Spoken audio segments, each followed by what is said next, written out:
Hey everyone, welcome to episode 314, Generational Trauma.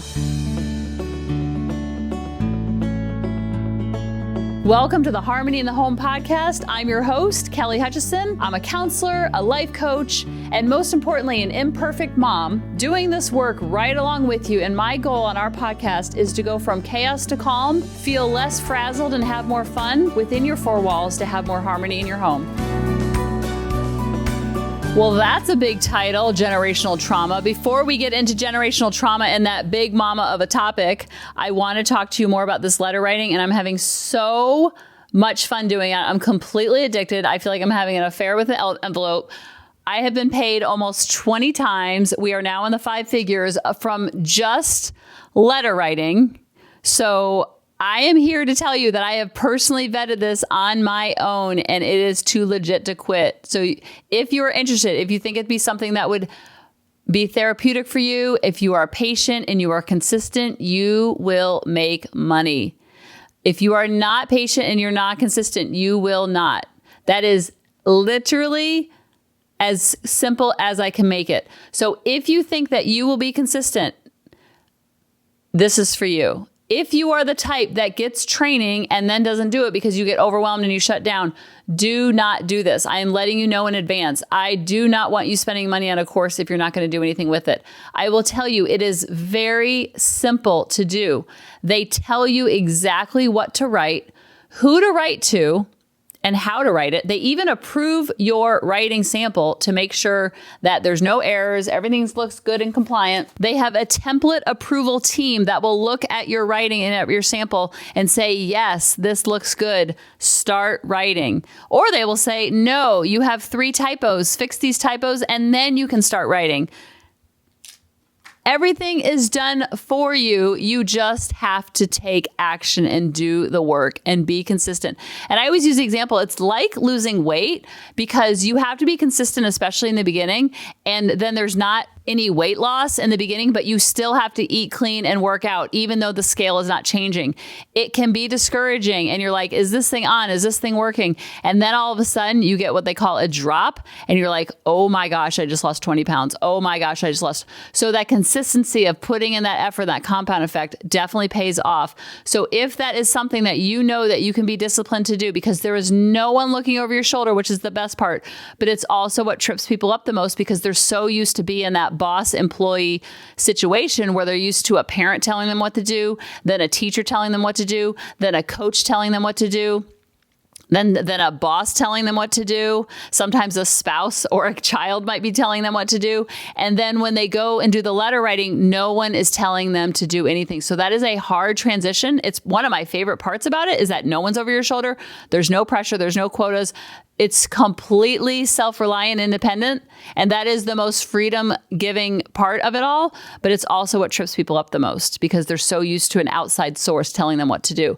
So if you know that you can be self-reliant and you know that you can be independent and that you know that that lack of pressure will actually be a good thing, then send me an email or reply to the email I sent you or just message me on Facebook or just click the link in the email to get the training. Let me know that you did and I will help you get started, but I will never put pressure on you. You will never see an email from me going, how many did you write this week? Because what you write doesn't impact how much I write. And what I write doesn't impact how much you write. There's no team in all of this. There's no motivating each other of not letting the team down because you write 0 for the week. If you write 0 for the week, that's okay. If you write 100 for a week, that's okay. It's completely up to you. There is no pressure whatsoever, which is my favorite part. Can you tell? I've mentioned it 42 times. Okay, so now we're going to get on to generational trauma. You know I like letting you listen to something, and then I will talk to you on the other side of it. This will really help you understand how to break generational trauma chains, if that's something that you struggle with. If you had a traumatic childhood, most of the time that means you probably had traumatized parents, which probably means you don't have a very good support system because they don't know how to be a very good support system because they didn't have the good support system. This is where the term generational trauma comes in because one or both of your parents were either physically or emotionally not there. So you develop this support system of being there for yourself and you're the only person who can help you and no one else in the world understands what you're going through. Okay, I found this from August Knox Coaching, Knox being Knox coaching. It was really good. She was listening to this audio as she's responding to it with verbal cues. And I really liked what she was saying of listening to the audio. I don't know where the original is from. Oh, it says the original audio is from George in Her Jungle podcast, which I've never heard before, but I will be checking it out. And it's very true that when you come from I'll just say a toxic childhood, which I don't like to really label childhoods of all good or all bad, because there's so much good in all of our childhoods and there's so much stuff that wasn't that good. Because even if your home life wasn't great, you might have had a great school life or a great support system or a great family that took you under their wing or a godparent or a grandparent. And so I don't want to throw the baby out with the bathwater, no pun intended, of saying a childhood is all good or all bad. But if you had parents that were not there for you, like she said in the audio, emotionally or physically, that is usually because they had parents that were not there for them physically or emotionally. Now, this does not let them off the hook like, oh, they didn't know any better. No, it just helps you understand that it had nothing to do with you. I want to say that again. It doesn't let them off the hook because when you know better, you do better. They obviously didn't have our podcast. They obviously didn't have the conscious parent. And they also could have learned from non-examples. All of that is still true. And it allows you to not personalize your childhood, making it mean something about you and your worthiness and your value. So many times we think because our parents weren't there for us emotionally, physically, spiritually, monetarily, or all of the above, that must mean something is wrong with me inherently, my worthiness and my value. And I am here to let you know that no matter what child was in that home, whether it was me or your neighbor or your best friend, they would have treated that person, that child, the same exact way. Because they didn't know, so they couldn't teach what they didn't know. Just like I can't teach my kids Spanish because I don't know Spanish. Now, if they were interested in learning Spanish or not knowing Spanish was holding them back, yes, I would go to the ends of the earth to teach them Spanish. So your parents should have been there for you physically, emotionally, spiritually, financially, whatever the thing that they weren't there for you, they should have been there. Now, let's put that in a bucket and not focus on it, because we get two chances at a parent-child relationship. The first one, we had no say in. I always think of that movie Baby Boss. Literally, you came to this world because two people had boom boom, and those two people created you, and you slid down the slide, and here you are. But them having you has not, in their opinion of you, has nothing to do with you.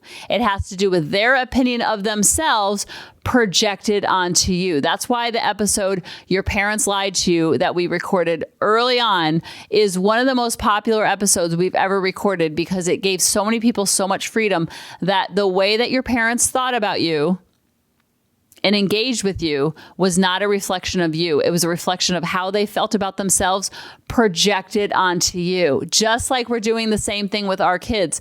The way that we feel about ourselves, we are projecting onto our kids day in and day out. Hard stop.